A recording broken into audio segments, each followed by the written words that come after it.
അനുഗ്രഹിക്കപ്പെട്ട നല്ല സമയത്തിനായി ഞാൻ ദൈവത്തെ സ്തുതിക്കുന്നു, സ്തോത്രം ചെയ്യുന്നു. ദൈവവചനം ശ്രവിച്ചുകൊണ്ടിരിക്കുന്ന എല്ലാ ദൈവമക്കൾക്കും വീണ്ടും വരാമെന്ന് അരുളി ചെയ്തവനായ കർത്താവായ യേശു ക്രിസ്തുവിൻ്റെ ധന്യനാമത്തിൽ ഞാൻ എൻ്റെ സ്നേഹവന്ദനം അറിയിക്കുന്നു. ഇന്നത്തെ അല്പസമയത്തെ ചിന്തയ്ക്കായി ഉൽപ്പത്തി പുസ്തകം 32-ാം അധ്യായം 10-ാം വാക്യത്തിൻ്റെ മധ്യഭാഗം നമുക്ക് വായിക്കാം. ഒരു വടിയോടുകൂടി മാത്രമല്ലോ ഞാൻ ഈ യോർദാൻ കടന്നത്, ഇപ്പോഴോ ഞാൻ 2 കൂട്ടമായി തീർന്നിരിക്കുന്നു. അനുഗ്രഹിക്കപ്പെട്ട ഒരു വേദഭാഗമാണ് നാം കേട്ടത്.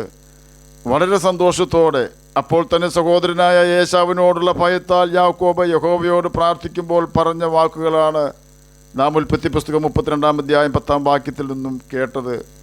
യാക്കോബിൻ്റെ സ്വഭവനത്തിലേക്കുള്ള യാത്രാമധ്യേ ഏശാവിനെ ആശ്വസിപ്പിക്കുവാനും അവൻ്റെ കോപം തണുപ്പിക്കുവാനുമായി ദൂതന്മാരെ അയച്ചിട്ടും 400 ആളുകളുമായി ഏശാവ് യാക്കോബിൻ്റെ അടുത്തേക്ക് വരുന്നു എന്ന വാർത്ത അവനെ കുറച്ചൊന്നുമല്ല ഭയപ്പെടുത്തിയത്. ഈ സമയത്ത് അവൻ ബേഥേലിലെ ദൈവത്തിൻ്റെ വാഗ്ദാനങ്ങളെ ഓർത്തു.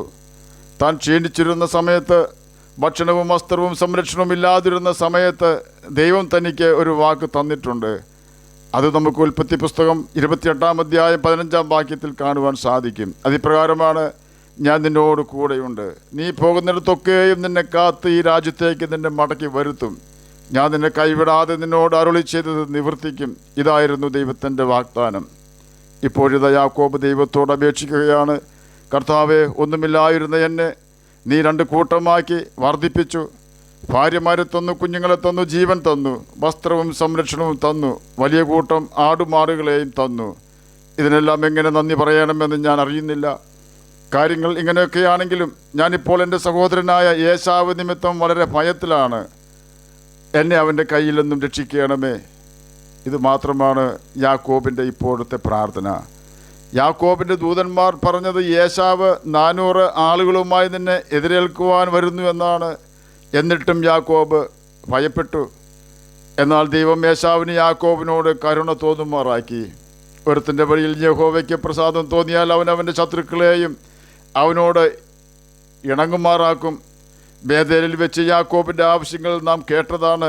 ഭക്ഷിപ്പാൻ ആഹാരം, ധരിപ്പാൻ വസ്ത്രം, സംരക്ഷണം, സകലതും ദൈവം കൊടുത്തു. തൻ്റെ ഭക്തന്മാരുടെ ന്യായമായ എല്ലാ ആവശ്യങ്ങളും ദൈവം സാധിപ്പിച്ചു കൊടുക്കും. ഒരു വടിയോടുകൂടെ മാത്രം യോർദാൻ കടന്നവനായ യാക്കോബ് പറയുകയാണ്, നീ എനിക്ക് 2 കൂട്ടം തന്നുവെന്ന്. എന്നെ കേൾക്കുന്ന പ്രിയ ദൈവമകനെ, ദൈവമകളെ, ഏതാവശ്യത്തിന്മേലാണ് ഭാരപ്പെടുന്നത്? നമ്മുടെ ആവശ്യങ്ങൾക്ക് മതിയായവനാണ് നമ്മുടെ കർത്താവ്. ഒരു കാര്യം നാം ഉറപ്പുവരുത്തണം, നാം അവൻ്റെ വചനം വായിച്ച് അത് അനുസരിക്കുന്നുണ്ടോ? ഉണ്ടെങ്കിൽ ഒന്നും ഭയപ്പെടേണ്ട, നമ്മുടെ ആവശ്യങ്ങൾ നിറവേറ്റുക തന്നെ ചെയ്യും. വർഷങ്ങൾക്ക് മുമ്പ് ഒരു യവനക്കാരൻ ഒരു ജോലി അന്വേഷിച്ച് കഷ്ടപ്പെട്ടു. അവനൊരു കയ്യ് ഇല്ലായിരുന്നതിനാൽ ആരും അവന് ജോലി കൊടുത്തില്ല. അനേകം സ്ഥലങ്ങളിൽ അവൻ അലഞ്ഞു, ഒരു രക്ഷയുമില്ലായിരുന്നു. ഒടുവിൽ അവൻ തൻ്റെ അന്വേഷണം നിർത്തി ദൈവത്തോട് ഇപ്രകാരം ഒരു പ്രാർത്ഥന കഴിച്ചു. പ്രിയ പിതാവേ, എനിക്കൊരു കൈയില്ല എന്ന് നിനക്കറിയാം. ഒരു പുതിയ കയ്യ് എനിക്ക് തരണമെന്ന് ഞാൻ ആവശ്യപ്പെടുന്നില്ല. എന്നാൽ ഉപജീവനത്തിനൊരു ജോലി എനിക്കില്ല. ഞാൻ വളരെ അന്വേഷിച്ചിട്ടും ആരും ഒരു ജോലി എനിക്ക് തരുന്നില്ല. അതുകൊണ്ട് അങ്ങ് എനിക്കൊരു ജോലി മേടിച്ച് തരയണം എന്ന് ഞാൻ അങ്ങയോട് പ്രാർത്ഥിക്കുന്നു. അങ്ങ് എനിക്കൊരു ജോലി മേടിച്ച് തന്നാൽ എൻ്റെ ജീവിതകാലം മുഴുവൻ ഞാൻ അങ്ങേക്ക് വേണ്ടി ജീവിക്കും. ഈ പ്രാർത്ഥനയ്ക്ക് ശേഷം തൻ്റെ തോളിൽ കിടന്ന തുണി കൈയില്ലാത്ത സ്ഥലത്തേക്ക് നീക്കിയിട്ടു. താൻ വീണ്ടും അവിടെ നിന്നും നടക്കുവാൻ ആരംഭിച്ചു. അപ്പോഴാണ് ഒരു പക്ഷി അവൻ്റെ അടുക്കൽ വന്നിരുന്നത്. താൻ ആ പക്ഷിയുടെ സമീപത്തേക്ക് നടന്നെടുത്തപ്പോൾ അത് പറന്ന് മറ്റൊരിടത്ത് ഇരുന്നു. വീണ്ടും വീണ്ടും പറന്നൊടുവിൽ ഒരു വലിയ പുസ്തകക്കടയുടെ മുമ്പിൽ ചെന്നിരുന്നു. വലിയ ഒരു കടയാണത്. താൻ നോക്കിയപ്പോൾ അവിടെ ഒരു ജോലി ചോദിക്കാമെന്ന് ചിന്തിച്ചു. ആത്മവിശ്വാസത്തോടെ അതിൻ്റെ ഉടമസ്ഥൻ്റെ അടുക്കൽ ചെന്നു. ഈ സ്ഥാപനത്തിൽ എനിക്കൊരു ജോലി തന്നാൽ മറ്റാരെക്കാളും ഉത്സാഹത്തോടെ ഞാൻ ജോലി ചെയ്യുമെന്ന് പറഞ്ഞു. ഇവന് ഉത്സാഹം കണ്ടപ്പോൾ ആ സ്ഥാപന ഉടമ അവന് അവിടെ ഒരു ജോലി കൊടുത്തു. ജോലിക്ക് കയറിയ സമയം മുതൽ അവൻ ആത്മാർത്ഥമായി ജോലി ചെയ്തു. പുസ്തകങ്ങൾക്ക് വരുന്നവരോട് കൃത്യമായി ഇടപെട്ടു. പുസ്തകങ്ങളുടെ പേരുകൾ പഠിച്ചു തുടങ്ങി. ഒരിക്കൽ പോലും വെറുതെ സമയം ചിലവഴിക്കുകയില്ല. കച്ചവടമില്ലാത്ത സമയത്ത് പുസ്തകങ്ങൾ തുടച്ചു വയ്ക്കുവാനും അടുക്കി വയ്ക്കുവാനും തുടങ്ങി. ചുരുക്കി പറഞ്ഞാൽ ആ സ്ഥാപനത്തിൻ്റെ കച്ചവടം ഇരട്ടിയിൽ അധികമായി വർദ്ധിച്ചു.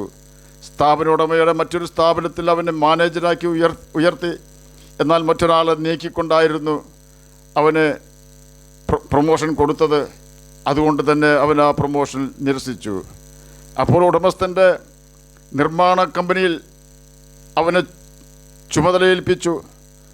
തന്നെ എവിടെയാക്കിയോ അവിടെയെല്ലാം ദൈവത്തോടൊപ്പം ദൈവഭയത്തോടെ തന്നെ വിശ്വസ്തയോടെ തൻ്റെ ജോലി ചെയ്യുകയും ദൈവത്തെ പ്രസാദിപ്പിക്കുകയും ചെയ്തു.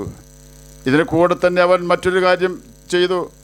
പഴയ സാധനങ്ങളെല്ലാം റിപ്പയർ ചെയ്ത് സൂക്ഷിക്കുന്ന ഒരു മ്യൂസിയം അവൻ ഉണ്ടാക്കി.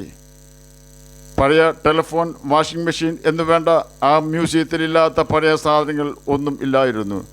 അനേകർ ആ മ്യൂസിയം കാണുവാൻ വന്നു. മ്യൂസിയം കണ്ട് മടങ്ങുന്നവർക്ക് വായിക്കുവാൻ തക്ക വലിപ്പത്തിൽ മ്യൂസിയത്തിൻ്റെ മുൻപിൽ തന്നെ ഒരു ബോർഡ് വെച്ചിരുന്നു.